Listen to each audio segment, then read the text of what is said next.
हमारी आज की कहानी का कंक्लूजन है झूठा अहंकार। तो किस्सा शुरू होता है जंगल से गुजर रहे एक बड़े हाथी से और आकार में बड़ी ही छोटी एक मक्खी से। मक्खी उड़ते उड़ते आकर उस गुजरते हाथी के ऊपर बैठ गई। हाथी को तो तनिक भी आभास नहीं हुआ कि वो मक्खी कब आई और उसकी पीठ पर बैठ गई।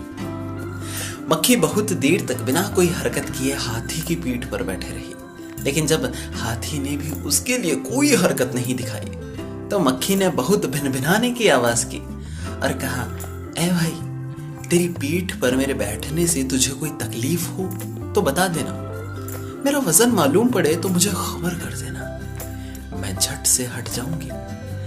लेकिन हाथी को कुछ सुनाई नहीं पड़ा और वो अपनी मस्ती में चलता रहा। चलते चलते वो हाथी बहुत बड़े एक पुल पर से गुजरने लगा। बड़ी पहाड़ी नदी थी, भयंकर गहराई थी।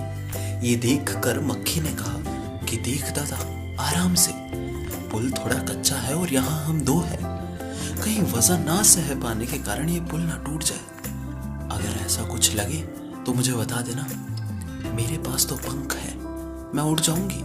मक्खी के इस तरह भिनभिना कर कहने से हाथी के कान में थोड़ी सी कुछ भिनभिनाहट पड़ी और उसने ज्यादा कुछ ध्यान देना उचित नहीं समझा और अपनी ही मस्ती में मगन होकर चलता रहा।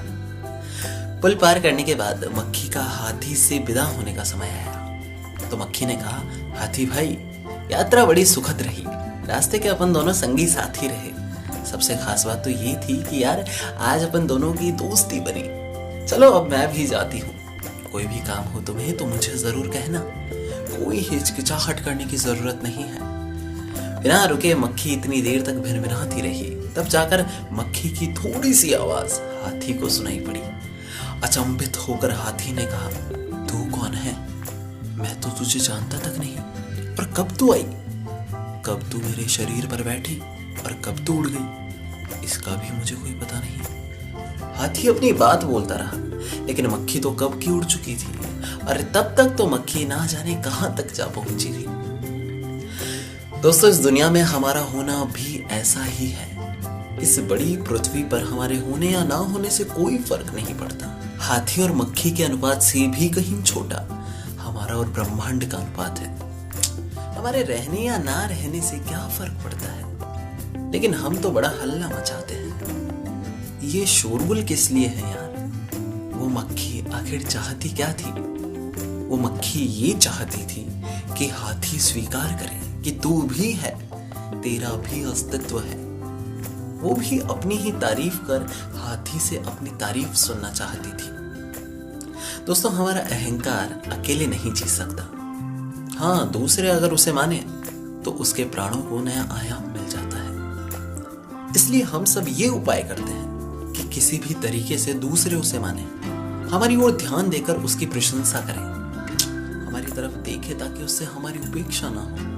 दोस्तों, संतों ने अपना ये विचार प्रकट किया है कि हम वस्त्र पहनते हैं तो दूसरों को दिखाने के लिए, स्नान करते हैं, अपने आप को सजाते संवारते हैं ताकि दूसरे हमें सुंदर समझें, धन इकट्ठा करते हैं, मकान के माले पर माले बनाते हैं, वो भी दूसरों को दिखाने के लिए ही तो यार। दूसरे देखें और ये स्वीकार करें कि इस दुनिया में हम कुछ विशिष्ट हैं, ना कि उन जैसे साधारण। दोस्तों, हम मिट्टी से ही तो बने हैं और फिर मिट्टी में मिल जाएंगे यार। हम अज्ञान और अहंकार के कारण खुद को खास दिखाना चाहते हैं, वरना तो हम सब बस एक मिट्टी के पुतले हैं और कुछ भी तो नहीं।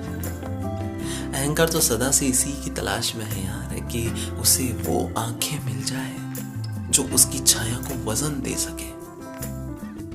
यार, हमेशा ये बात हमें याद रखनी होगी यार कि आत्मा के निकलते ही ये मिट्टी का पुतला फिर से मिट्टी बन जाएगा। इसलिए हमें अपना झूठा अहंकार छोड़कर हर किसी के काम का सम्मान करना होगा, क्योंकि यार हम सब जीवों में परमात्मा का अंश ही तो आत्मा है।